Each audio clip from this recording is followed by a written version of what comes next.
Bleu, blanc, noir. Le rugby aux couleurs de France Bleu et du CAB. Bleu, blanc, noir. Bonsoir à toutes et à tous, c'est le premier Bleu Blanc Noir de la saison et pour la reprise, Nicolas Godignon et Didier Casadei sont nos invités. On va bien sûr revenir sur le début de saison du CAB, la victoire à Béziers et la déculottée, on peut le dire ainsi, reçue samedi soir à Carcassonne. On va aussi parler du choc de dimanche face à Lyon et plus généralement de cette Pro D2, des ambitions de Brive dans ce championnat, sans oublier les cartons, les coups de cœur et les coups de gueule en fin d'émission. C'est Bleu Blanc Noir jusqu'à 20h sur France Bleu Limousin. France Bleu Limousin, radio officielle du CAB.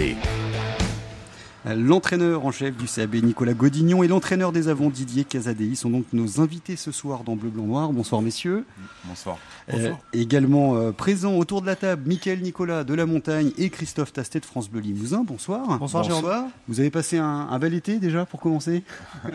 L'été, ça c'est plutôt bien passé. C'est jamais très difficile de faire la préparation. On passe souvent du bon temps et même si physiquement c'est assez compliqué pour les joueurs, ça reste une période assez sympathique de découverte.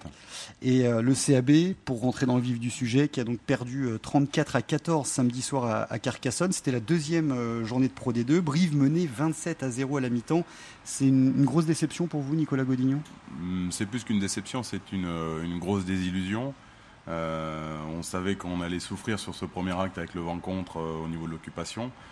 Maintenant, voilà, on n'a pas répondu présent du tout dans le combat, dans l'agressivité et dans notre capacité à conserver le ballon. Donc, on s'est mis en difficulté. Maintenant, on ne pensait quand même pas tourner avec un déficit de 27 points. Voilà. Et Didier Casadei, comment voyez-vous cette première mi-temps des brivistes? Disons que le rugby est un sport de combat. Pour se donner une chance de gagner un match, quel qu'il soit, que ce soit à domicile ou à l'extérieur, on se doit d'être volontaire dans l'engagement, dans l'agressivité. Or, sur ce premier acte où on était pourtant prévenu de la capacité de notre adversaire sur toutes leurs phases de jeu, on avait prévenu les joueurs sur l'intensité qu'il fallait mettre pour se donner une chance de faire un résultat et on a été absent, apathique, en manquant d'agressivité, de volonté. Et en plus on n'a pas été suffisamment à la hauteur pour pas encaisser de points. Chaque fois que Carcassonne est venu dans notre camp, on a pris systématiquement des points, ce qui fait qu'on s'est retrouvé avec un retard insurmontable à la mi-temps par un manque d'engagement de notre part. Alors on a tout au long de l'émission des questions d'auditeurs et d'auditrices. Vous nous direz quelle est selon vous la plus pertinente, la plus intéressante et celui ou celle qui l'a posée gagnera un ballon de rugby dédicacé. Première question, celle de Valérie Elov de Brive. À propos des ingrédients à mettre sur le terrain pour avoir des résultats, je pose sa question. Faudra-t-il être à 150 voire 200% tout au long de la saison pour remplir les objectifs? Ça parle certainement aussi de motivation. Nicolas Godignon. Je pense pas qu'il faille être à 150 ou 200%. Je pense qu'il faut déjà être à 100% de nos capacités. Ce serait déjà pas mal. Et c'est vrai que ce week-end à Carcassonne, on était vraiment en deçà de cet engagement-là. Comme le disait Didier juste auparavant, je crois que notre sport est un sport de combat collectif. Et avant de vouloir faire du jeu ou de mettre en place une stratégie de jeu adapté et étudié pour l'équipe adverse, je crois qu'il faut du cœur et de la vaillance et ça nous a vraiment fait défaut. Donc à partir de là, s'il n'y a pas cet ingrédient-là qui est le cœur, la vaillance, alors ça peut paraître un peu simpliste, mais c'est souvent la vérité de celui qui a la plus la volonté d'avancer, celui qui a la plus la volonté collective de dominer son adversaire, le dominer physiquement. Avant de le dominer techniquement ou par le déplacement. Alors on va revenir sur ce début de saison en demi-teinte pour le CAB. Il y a aussi eu Béziers, c'était une victoire, faut pas quand même l'oublier. Et on va revenir aussi sur ce match de Carcassonne plus en détail. Mais d'abord, Christophe Tastet va nous parler de vous. Alors, qu'est-ce qui se passe où il est, Hugo Mola? C'est que j'avais mes petites habitudes, moi, avec Hugo. Et puis, il avait quand même gagné le Grand Chelem, lui, en 97. Fort heureusement, contre l'Écosse, ce jour-là, il était épaulé par Didier Casadei, ici présent. Je suis par conséquent heureux de louer ici la cohérence du choix du CAB quant à la continuité affichée dans le choix de ses entraîneurs. Didier Casadei, c'est donc une victoire en Grand Chelem en 97 et 3 sélections en équipe de France. Non mais, vous imaginez s'il y avait eu autant de sélections que Philippe Sella? Si les sélectionneurs nationaux avaient été cohérents, eux, avec Didier Casadei, il aurait lui aussi compté 111 sélections. Mais à raison d'une levée toutes les 3 sélections. Il aurait fait gagner au coq pas moins de 37 grands chelems. Vous voyez à côté de quoi on est passé ? Au passage, et à ceux qui objecteraient que le recordman des sélections est Fabien Pelouse avec 118 caps, je réponds que 118 ne se divise pas par 3, je sais, j'ai essayé. Et puis 39 grands chelems et des brouettes gagnées par Didier Casadei, vous ne m'auriez pas cru. Quant à la présence ici de Nicolas Godignon, que dire ? Ou plutôt, que taire ? Car, si je me souviens bien, la première fois que je l'ai croisé, il était coordinateur technique et logistique de la foire du livre de Brive. S'il entend mettre en place son équipe comme des livres dans une bibliothèque, ça promet. Si cette tactique s'appelle Amélie Nothomb ou Jean d'Ormesson, ça va nous changer du code Agen. Dois-je enfin faire remarquer que Nicolas Godignon n'a jamais réellement su se décider entre Brive et Tulle, et ça, c'est quand même super grave. Il n'habite ni à Brive ni à Tulle, mais entre les deux. Il a entraîné Tulle, il entraîne Brive. Bon, il a entraîné Malmort, mais Malmort n'est pas plus divisible par 3 que Fabien Pelouse. Pour résumer, Nicolas Godignon, c'est un coujou au nez noir, c'est vous dire les risques qu'il prend et la force de volonté qui doit être la sienne pour supporter cette délicate condition. Une force de volonté qu'il ne manquera pas d'insuffler à ses joueurs pour remonter en top 14. D'où cette question après 2 journées de Pro D2. Pas trop peur du loup ? Merci Christophe Tastet pour ces portraits. Déjà, pour répondre à sa question, pas trop peur du loup. Peur du loup, non, faut pas avoir peur du loup, parce qu'on est plus des enfants. Donc à partir de là, on sait très bien que le loup, c'est surtout une superstition plus qu'autre chose. Donc non, il faut le craindre, il faut pas en avoir peur. Ça nous permet d'être un peu plus en éveil, et on sait qu'aujourd'hui l'équipe de Lyon est un petit peu l'épouvantail de cette Pro D2, sacrément armée, avec une volonté farouche de remonter. Voilà, on va faire en sorte qu'on réponde présent sur ce qui nous a fait défaut la semaine dernière, et à partir de là tout est possible. On craint cette équipe du Loup, mais c'est la crainte qui peut nous permettre vraiment de nous mettre en éveil et contribuer avec la remise en question collective et individuelle de chacun, de le préparer au mieux et d'arriver fin prêt et déterminé pour affronter cette équipe de Lyon. Et par rapport à ce qu'il a dit sur vous, Didier Casadei? Écoutez, j'ai eu la chance de faire partie de l'équipe de France pendant quelques temps. Bon, mais écoutez, c'est des souvenirs super. Je les dois pour la plupart à Brive, justement, à l'époque où on avait été champion d'Europe et où on était une des équipes les meilleures de France. Donc bon, il y a quelques joueurs qui avaient eu la chance de pouvoir profiter de cette embellie. J'en ai fait partie, donc je le dois à tous mes partenaires et puis au résultat qu'on a eu, et puis je suis très fier de cette période-là de ma vie, et puis voilà. Et alors c'est vrai, vous êtes entre Brive et Tulle, Nicolas Godignon, vous n'avez pas fait votre choix? Non, si, mon choix il est fait depuis belle lurette. Tulle a été un des passages de ma carrière d'entraîneur. Voilà, non, mon choix je suis plus coincé entre l'Allier qui est la région de ma famille et de mes sources, voilà, de ma filiation, et coincé entre Brive où j'ai vécu, où je vis, à côté bien sûr un petit peu à Dagna, mais voilà, je suis un vrai briviste. Les deux régions de votre cœur. France Bleu Limousin, radio officielle du CAB. Allez, avant de revenir sur Carcassonne, un mot quand même à propos du premier match gagné face à Béziers. C'était pas le match de l'année, mais comme nous l'a dit Laurent Ferrer samedi soir, c'était, on va dire, sobre, mais plutôt efficace, Mickaël Nicolas. Oui, il y a eu à Béziers ce qu'on n'avait pas vu à Aurillac, je pense qu'on y reviendra, ce qu'on n'a pas revu à Carcassonne. Il y avait de l'engagement, et alors au niveau de l'engagement, les Biterrois, ils attendaient les brivistes de pied ferme.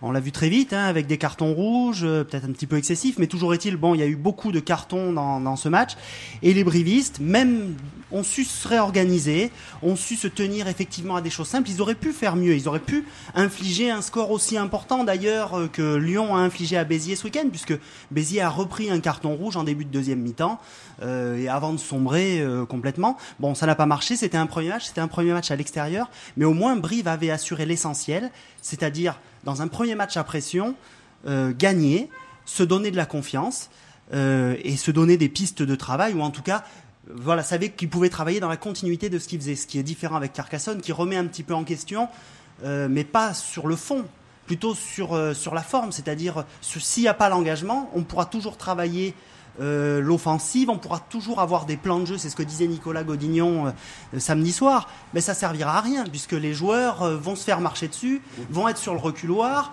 et après on finit par courir, si vous me passez l'expression, les joueurs finissent par courir comme des poulets sans tête, quoi. C'est bien dit. C'était quand même important de gagner ce premier match, Nicolas Godignon, à Béziers. Il fallait absolument marquer de suite d'un bon pas cette attaque de championnat. C'est vrai qu'on sortait d'un match à Aurillac qui avait été très défaillant au niveau de notre engagement. On y a répondu en partie contre Béziers, même si on a fait preuve de beaucoup d'indiscipline, surtout à caractère individuel. Voilà, donc on a plutôt bien démarré notre championnat. Maintenant, rechuter à Carcassonne avec les mêmes symptômes qu'Aurillac, c'est un peu navrant et surtout un peu embêtant. Mais alors justement, comment expliquer finalement une telle différence dans les attitudes d'une semaine à l'autre, Didier Casadei? Disons que le rugby est une éternelle remise en question et disons que l'engagement... sans engagement, on n'a aucune chance et il faut toujours se préparer pour gagner les duels, pour faire les trucs difficiles, plaquer, avancer. Il faut se sentir en danger en permanence par l'adversaire, par la qualité de l'adversaire, par le jeu. Et on sait très bien aussi que cette saison, on est quand même malgré tout l'équipe qui descend de top 14. Toutes les équipes vont nous jouer pour nous agresser, pour nous mettre sur le reculoir. Et on n'aura pas le droit d'être défaillant sur le combat, sinon systématiquement ça va se voir. On a eu 2 échecs à l'extérieur qui ont été quand même importants. Bon, le premier en amical, là le deuxième dans un match de championnat où pourtant on avait quand même prévenu les joueurs de ceux qui allaient les attendre. Franchement, on n'a pas d'excuses, on n'a pas été performant. Maintenant, bon voilà, c'est le deuxième match de la saison. On a fait que 1/15 des matchs qu'on va faire. Donc bon voilà, là on a pris une belle gifle dans la gueule tous. On doit tous se remettre en question, entraîneur y compris, parce qu'on est aussi responsable que les joueurs. Donc bon, voilà, je pense qu'on va se dire des choses qui vont être désagréables cette semaine, que ça va faire un peu mal, ça va sûrement vexer quelques joueurs. Maintenant, on n'a pas le droit de montrer le visage qu'on a eu. Perdre des matchs, on en perdra, on le sait.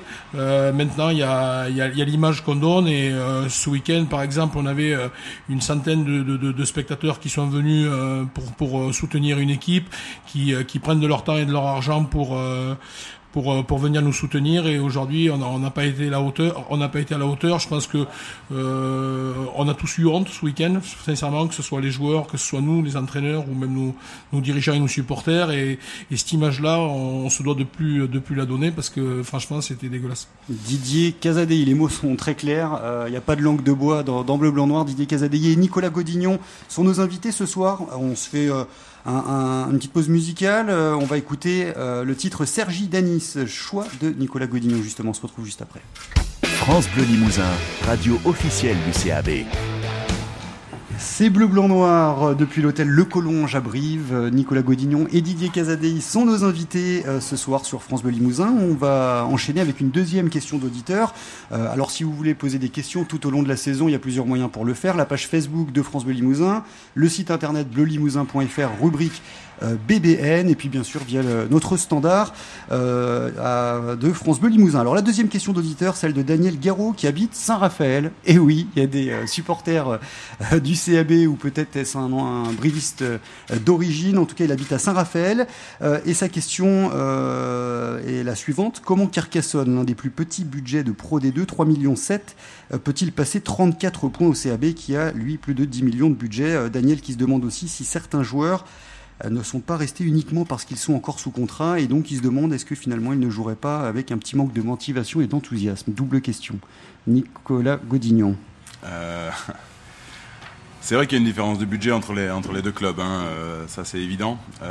Maintenant, on a aussi, il y a des contrats qui sont conclus avec les joueurs, bien sûr le staff aussi, bien entendu, qui ont une durée, une validité. et que s'il n'y a pas de clause à l'intérieur de ce contrat qui stipule qu'il peut y avoir une des deux parties qui peut rompre en cas de mauvais résultat ou de descente ou autre texte, quoi, le contrat n'est pas caduc, donc il continue de courir. Ça vaut dans la vie normale de tous les jours. Voilà, donc à partir de là, le club de Brive a des charges qui sont fixes et qui sont connues d'avance, et que le club de Carcassonne n'a pas spécialement. Il faut savoir aujourd'hui que au niveau du recrutement, on a quand même baissé la masse salariale du club. Voilà, donc tout est fait pour être dépensé en bon père de famille. Voilà, il faut étudier les budgets, travailler dessus. Ça reste le rôle principal de Jean-Pierre Bourliato, et qui fait d'ailleurs un excellent travail à ce sujet-là. Et voilà, on n'a pas exactement au départ les mêmes charges salariales, quoi. Y a des joueurs qui peuvent rester parce qu'ils ont envie de continuer l'aventure. Ils peuvent se dire, je fais partie de ceux qui ont fait descendre Brive, je veux faire partie de ceux qui veulent faire remonter le club. Il y en a d'autres peut-être, en effet, on ne peut pas savoir, qui restent parce que finalement ils sont sous contrat, ils n'ont pas le choix. Est-ce que ça veut dire pour autant, comme se le demande cet auditeur, est-ce que ça veut dire qu'il y en a peut-être qui restent mais qui sont peut-être un peu moins motivés? Est-ce qu'on peut en aller jusque-là? J'ai du mal à le croire, ça, quand même. Je crois qu'on est tous pris par la même passion, qu'on soit joueur, entraîneur ou administratif ou dirigeant. On est là vraiment pour le rugby, tout simplement, et qu'à partir de là, je me refuse à croire qu'il y ait des joueurs qui veulent juste prendre un salaire mensuel et qui attendent tranquillement assis dans leur fauteuil que la saison se passe pour rebondir ailleurs.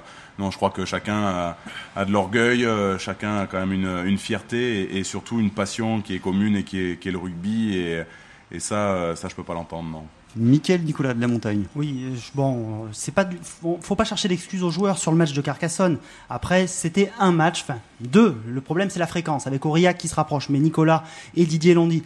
Après, je pense pas que pour un joueur en fin de contrat, à la fin de la saison, être mauvais, ce soit un bon tremplin pour rebondir ailleurs. Voilà. Ensuite, la question du budget, il faut pas regarder seulement le budget. Il y a déjà les charges fixes du côté de Brive qui descendent top 14, qui amortit une partie de son budget et qui réduit certains coûts.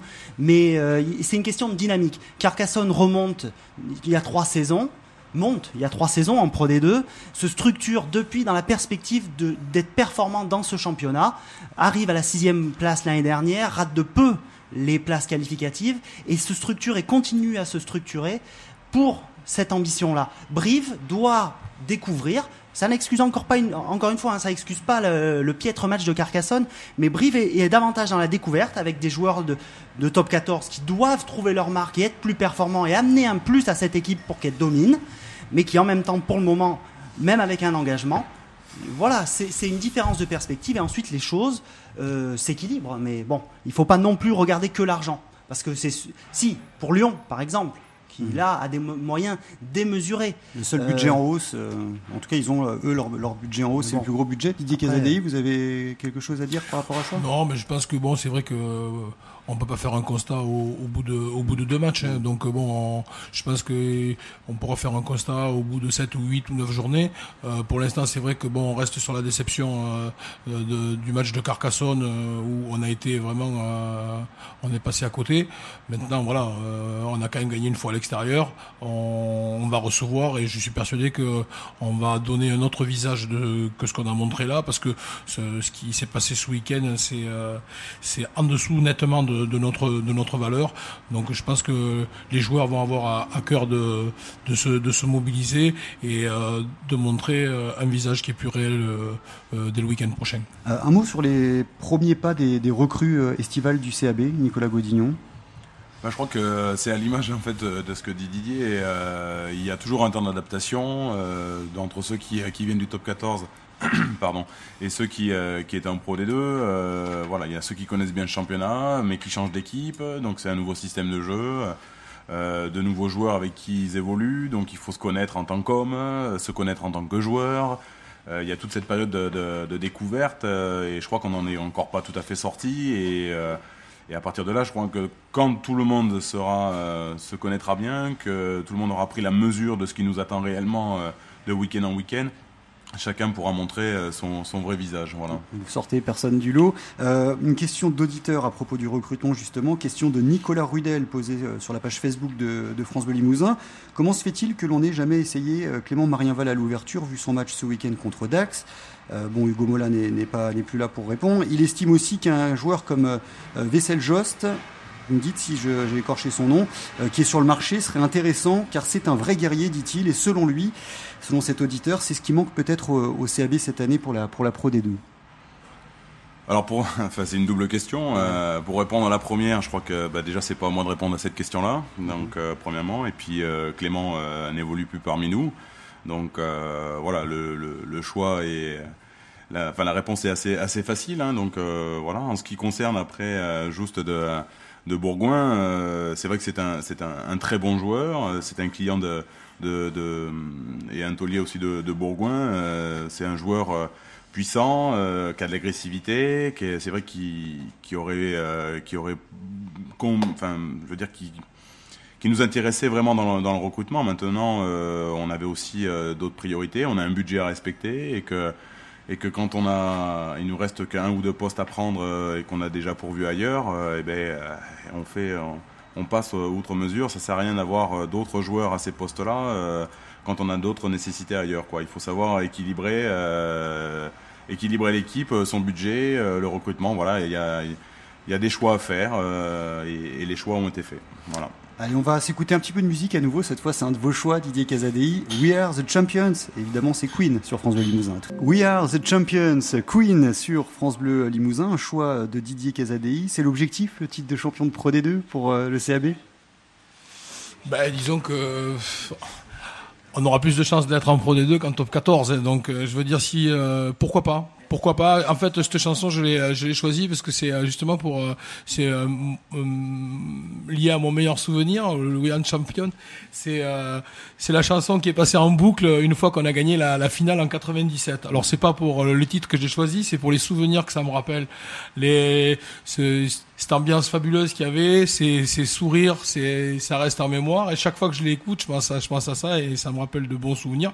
Après, pour en revenir à ta question, pourquoi pas? Je dis voilà, je pense qu'on fait partie malgré tout, malgré nos performances, notre performance ce week-end, parmi ceux qui ont la possibilité de l'être. Je pense qu'on doit être ambitieux et puis des fois de prendre un coup de pied dans le cul, ça fait du bien. Là, on en a pris un bon. Donc écoute, à nous de relever la tête. Je pense que on a les joueurs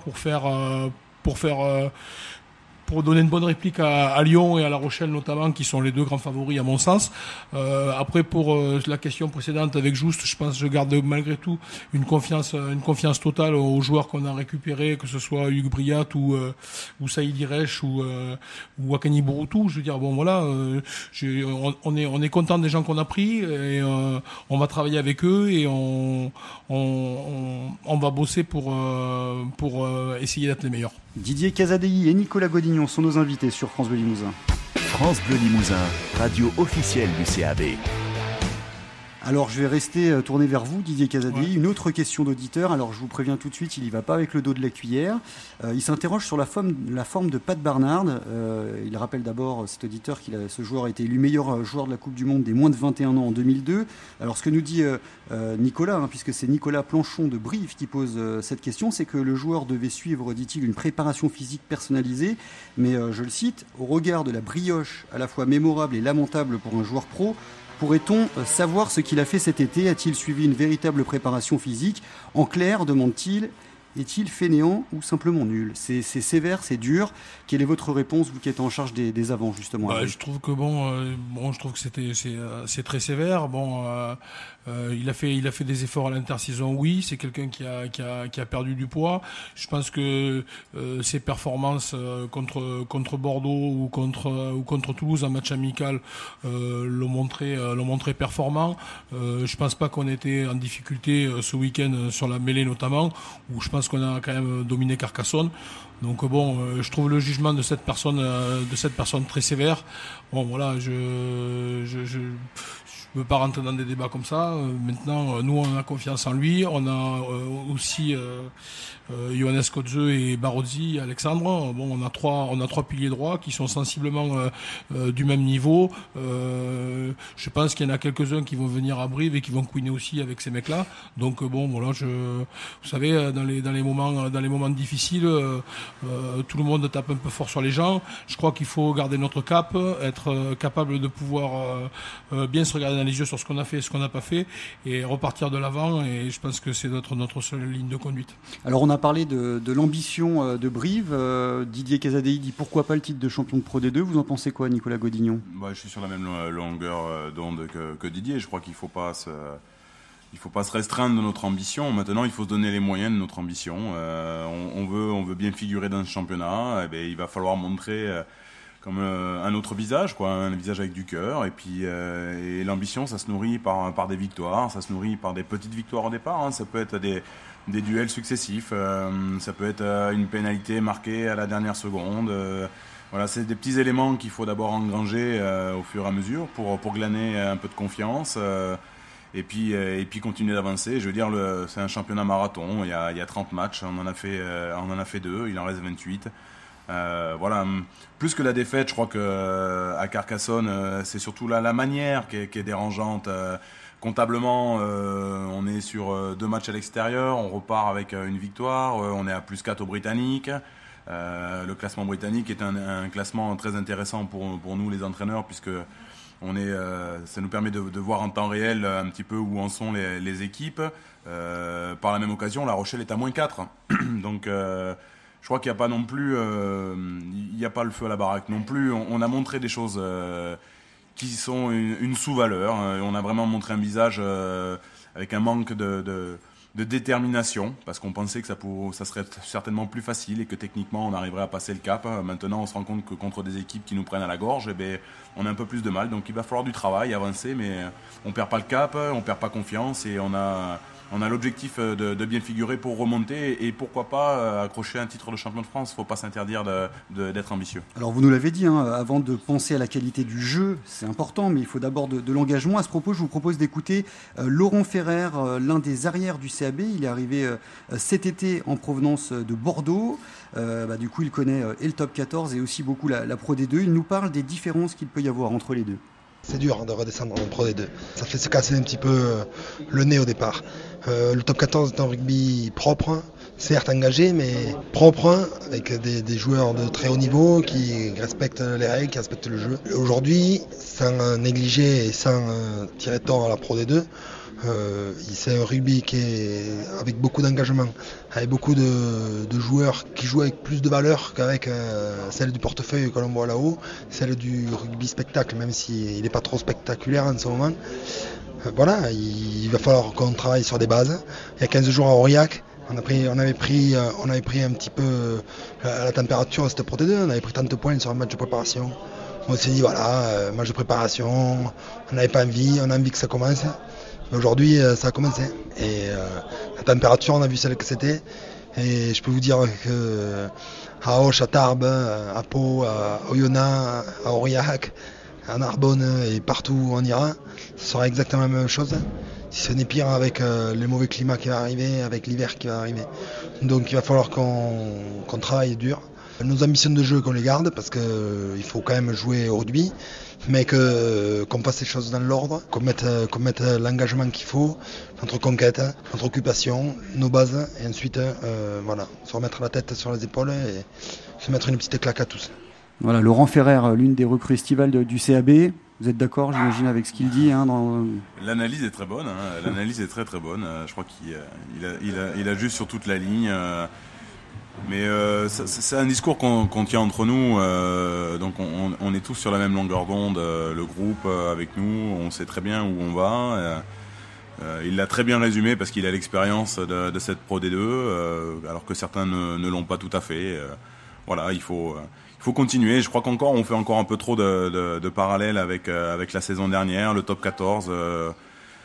Il faut arriver à faire le deuil de ce top 14 là. C'est terminé pour nous. On peut le regarder à la télé en se disant que c'est joli ou pas, ou parler de l'évolution des règles, mais notre championnat à nous, c'est le championnat de Pro D2. Voilà. Il parle des valeurs, très importantes, des joueurs en Pro D2 qui jouent plus sur les valeurs. Ça veut dire quoi ?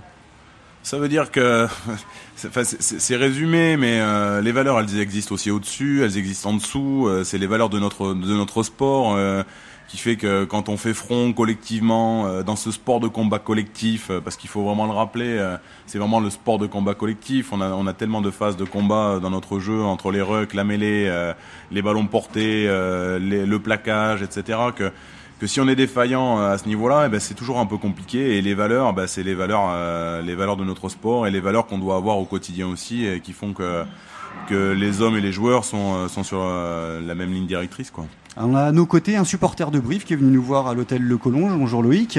Bonjour. Donc je crois que vous avez une question à poser à nos invités. Donc oui, sur les 2 derniers matchs, donc Béziers et Carcassonne, on a pu remarquer que notamment sur des pénalités accordées à Brive, nous cherchions souvent la touche au lieu d'aller au poteau, quoi. Je trouve qu'on a un peu peut-être abusé sur le fait d'aller chercher des touches proches, alors qu'on pouvait scorer plus facilement, prendre des 3 points. Et j'ai l'impression que la différence avec le top 14, on se croit peut-être un peu supérieur et on va aller chercher les points sur des rucks ou sur des touches au lieu de taper au poteau pour prendre le maximum de points possible. Qu'en pensez-vous, Didier Casadi ? Écoute, je te dirais oui sur le premier match à Béziers. Disons qu'à Béziers, on était dans un moment où on menait déjà 27 à 20. Ils étaient 2 de moins. On avait le sentiment qu'on était dominant, ce qui était quand même le cas. Bon, on a tenté notre chance deux fois de marquer, et puis après on est revenu au poteau. Donc bon, je pense que c'est vrai que c'était un choix discutable à ce moment-là sur le premier match. Sur le second, ça n'a pas été le cas. À aucun moment on a été en touche au lieu de taper une pénalité, notamment en première mi-temps où on a 2 pénalités à pratiquement 40 mètres contre le vent qu'on a tapé alors qu'elles étaient vraiment difficiles. Et après, sur la deuxième mi-temps à Carcassonne, on se retrouve, on était mené 27-0 ou 34-0. Bon, on n'allait pas revenir à 27-3. Donc non, je pense pas en aucun cas on fait un complexe de supériorité. On serait vraiment mal placé pour le faire. Au contraire, je pense qu'on est tous très humbles et l'état d'esprit de l'équipe n'est pas celui qui a été affiché lors de ce match Carcassonne. Je pense au contraire qu'on a des joueurs qui sont très simples, qui ont pas du tout le cigare, comme on peut dire, et voilà, on a été très mauvais, on est très triste de ça. Maintenant, l'image qu'on a montrée, c'est pas celui-là. Simon Azoulay, le capitaine de l'équipe samedi soir à Carcassonne, a parlé très clairement de très certainement un manque d'humilité sur ce coup-là. Disons que un manque d'humilité, je sais pas si on a eu un manque d'humilité, parce que je pense pas qu'on ait du tout la grosse tête. Je pense que ce qui est sûr c'est que on va être confronté à des tâches tout le temps difficiles où les équipes vont être à fond, ce qui est normal. Ce qui est sûr, c'est qu'on va devoir faire front de toutes nos forces avec tout l'engagement qui se doit pour pouvoir être performant sur toutes les phases de jeu. Je pense que l'équipe de Carcassonne, on l'avait bien étudié. D'ailleurs, on n'a pas été pris à défaut sur ce qu'ils nous ont proposé. On connaît notre panne. C'est une panne très grave, parce que ça, c'est au rugby, on peut pas gagner un match si on n'a pas d'intensité. Pour autant, je pense que les joueurs ont vraiment eu honte de leur performance. Je veux dire, je pense pas qu'il y ait un joueur qui se cache sur quoi que ce soit. Je pense qu'on n'a pas été à la hauteur, tout simplement. Maintenant, on a fait 2 matchs, il en reste 28. Il faut plus que ça se reproduise. Maintenant, on a perdu qu'une bataille. Donc voilà. Mickaël Nicolas de la Montagne. Moi, je vais rejoindre Didier sur l'aspect. Beaucoup de gens n'ont pas vu ce match. Tous les matchs de Pro D2 sont pas. Donc on parle d'engagement et tout de suite on fait un raccourci en disant. Enfin, on peut faire un raccourci en disant les joueurs ont le cigare. C'est effectivement pas une question de melon, d'avoir la tête énorme. C'est une question d'humilité sur ce match en particulier. Et je pense que, ça c'est mon analyse, que les joueurs se sont retrouvés à Béziers en sortant d'un match un petit peu moyen, mais avec des possibilités d'avoir un très gros score, et en se disant on gagne nos duels, on avance. On va réussir à le faire aussi à Carcassonne. Il ne faut pas qu'on tombe dans le niveau de la Pro D2 tout de suite. Il faut qu'on garde notre dynamique encore de top 14, de jouer sur la vitesse. Et ils sont arrivés un peu en équipe de top 14 à Carcassonne. Mais sur place, il y avait une équipe qui jouait son premier match à domicile, qui le jouait avec la bonne pression et qui les a accueillis comme une équipe de Pro D2. Le week-end d'avant à Béziers, je ne sais plus quel joueur nous disait, la saison dernière, Simon Azoulay déjà nous disait, la saison dernière, non, Jean-Baptiste Péjoine. La saison dernière, c'est nous qui accueillions les équipes en top 14 avec le couteau entre les dents. Cette année, c'est nous qui allons être. Et il y a on excuse encore une fois pas la performance de Carcassonne, mais il y a un changement de statut à opérer. Et les joueurs doivent en prendre conscience. C'est pour ça que dans la montagne, on a été assez dur ce matin, parce qu'on l'a entendu au pied de la tribune de presse. Moi, j'ai entendu des gens de Carcassonne. Les supporters ont toujours une mesure assez... mais bon, dire, c'est ça, Brive, cette saison. Mais je pense qu'il faut qu'ils l'entendent, parce qu'il y a des Guillaume Ribes, mais il n'y a pas que des Guillaume Ribes. Il y a plein de joueurs dans cette équipe qui ont de l'orgueil. Il faut qu'ils le montrent, et il faut qu'ils le montrent sur 2, 3, 4, 5, 6, 7, 8 matchs, parce que Grenoble, l'année dernière, monte en perdant seulement 9 matchs. Ou moins, donc il va falloir les enchaîner, quoi. Ce qui est inquiétant, c'est de nous le faire 2 fois en 3 matchs. Mince, à ce rythme-là, on se termine 10e. Nicolas Godignon, vous avez l'air assez d'accord? Ouais, complètement. L'analyse est tout à fait bonne. Je crois que le changement de statut, ça fait partie du deuil qu'on doit avoir de ce top 14. On avait l'année dernière vraiment on était le petit et on sautait à la gorge de tout le monde. Tout le monde nous disait voilà, ils s'y envoient. Ça manque un peu, mais ils sont généreux et on nous excusait beaucoup d'approximations, souvent de technique et par rapport à ce qu'on produisait.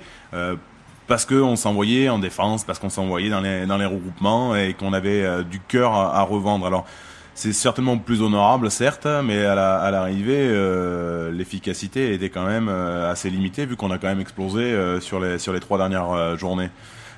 Cette année, c'est le changement de statut, c'est passé vraiment de ce statut de leader et il y a beaucoup, tous les garçons qui étaient avec nous sur l'histoire précédente. Ils ont besoin de repasser sur du positif et de se rendre compte en fait que on doit maîtriser ça, mais il faut pas enlever ce cœur-là. Au contraire, de faire partie des favoris, ça doit nous motiver encore plus. La pression est quand même largement différente et on doit avoir autant de cœur qu'on y a mis précédemment, mais avec plus de justesse et surtout pas se tromper de combat, quoi. Très intéressant. On termine l'émission dans quelques minutes. D'abord, on s'écoute un morceau d'Edith Piaf, L'homme à la moto. C'est l'autre choix de Didier Casadei. À tout de suite. France Bleu Limousin, radio officielle du CAB. Allez, on arrive bientôt à la fin de l'émission. Nicolas Godignon et Didier Casadei sont nos 2 invités ce soir dans Bleu, Blanc, Noir. Alors d'abord, un mot sur Lyon quand même. C'est le match de dimanche. Premier match à domicile, donc c'est toujours compliqué. Qui plus est, face à l'un, voire le favori du championnat, la bande à Chabal et Nalais. Comment vous sentez ce match, Nicolas ? On l'appréhende, on l'appréhende avec beaucoup de travail déjà, ça c'est la première chose. On a un peu de crainte, bien évidemment, mais on a à cœur de le jouer parce que c'est toujours bien de jouer le favori de ce championnat, c'est Lyon. Et puis Lyon, faut bien l'affronter à un moment ou à un autre. Alors ça se présente sur notre première journée de championnat à la maison, enfin notre première journée à la maison. Mais je crois que tout le monde aura à cœur de montrer le vrai visage du CA Brive Corrèze, que ce soit nous les entraîneurs ou les joueurs. Voilà. C'est finalement la bonne opportunité. Ce match arrive bien finalement pour l'orgueil, pour montrer justement ce que vous voulez vraiment, ou c'est un petit peu tôt quand même? On verra, hein. Il y a le calendrier est ce qu'il est. On savait qu'à la 3e journée, on allait devoir jouer Lyon. Il fallait bien les jouer à un moment. Est-ce que c'est le bon moment ou est-ce que c'est les pas? On verra. Ce qui est sûr, c'est que on va se préparer du mieux possible pour les battre.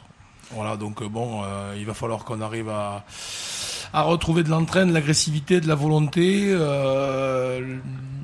le dépassement de soi et avoir envie de les mordre, tout ce qu'on n'a pas eu la semaine dernière. Je pense que le jeu qu'on mettra en place sera bon si jamais on a envie de gagner les duels et de leur sauter dessus. Et avec le soutien de votre public, évidemment, des supporters du CAB. Un tout petit mot sur l'infirmerie. Abakeni Seva qui s'est blessé, visiblement, c'est sérieux, Nicolas Godignon? Ça semble très sérieux. Il a passé une IRM à midi. Il part cet après-midi chez le chirurgien. J'ai pas encore les éléments de réponse par rapport à l'imagerie, mais on est très très très pessimiste quant à la blessure. Ça peut être plusieurs mois, quoi. on est plus proche des 6 ou 8 mois que des 6 semaines. Ouais. Et donc vous allez certainement vous mettre à la recherche d'un remplaçant ? Voilà, on va étudier tout ça. D'abord, on attend d'avoir les réponses définitives de son état de santé et on prendra les mesures qui s'imposent. Allez, très rapidement, les cartons blancs, les cartons noirs, un coup de cœur, un coup de gueule sur l'actualité du rugby, du CAB. On commence avec vous, Didier Casadei. Disons un coup de gueule, sur la mêlée fermée. Je pense que on a essayé de modifier un peu les commandements. Je pense que ça va être très compliqué et je pense qu'à l'heure actuelle, ça nuit à la qualité des matchs. Je pense que on s'aperçoit que sur les matchs de top 14 ou de Pro D2, on se retrouve avec 7 ou 8 pénalités qui sont sifflées sur les matchs à mêlée, plus des cartons jaunes, plus des décisions qui sont litigieuses. Notamment nous, la première mêlée à Carcassonne, on avance de 3 mètres, il y a pénalité pour l'adversaire et qui dit qu'on se relève.